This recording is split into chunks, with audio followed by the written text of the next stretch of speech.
تېره ورځ د ملګرو ملتونو امنیت شورا د افغانستان په هکله د یوې غونډې کوربه و. دا ناسته چې د تړلو دروازو شاته جوړه شوې وه،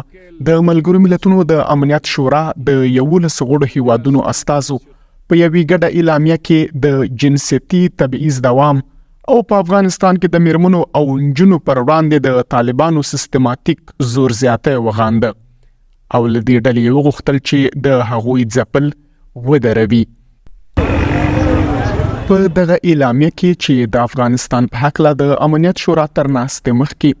د سویس، بریټانیا، امریکا، اکوادور، فرانسې، جاپان، مالټا،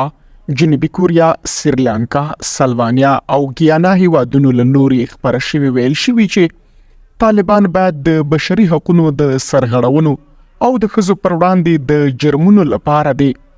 ځواب ورکوونکي اوسي.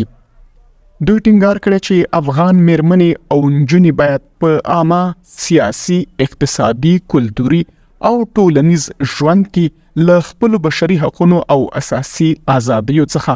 په بشپړه توګه برخمنې شي. د اعلامیې پر بنسټ په افغانستان کې د ثبات او تلپاتې پرمختګ یوازینۍ لاره د قانون حاکمیت او د بشري حقونو په ځانګړې توګه د ښځو حقونو د بشپړ رعایت پر بنسټ یو ټولګډونه سیاسي بهیر دی. د دې ترڅنګ په دې ناسته کې د امنیت شورا غړو د یوناما کاري موده د غځولو، د ملګرو ملتونو د ځانګړي استازي د ټاکلو او د دوحې د ناستې د پایلو په اړه خبرې کړې دي.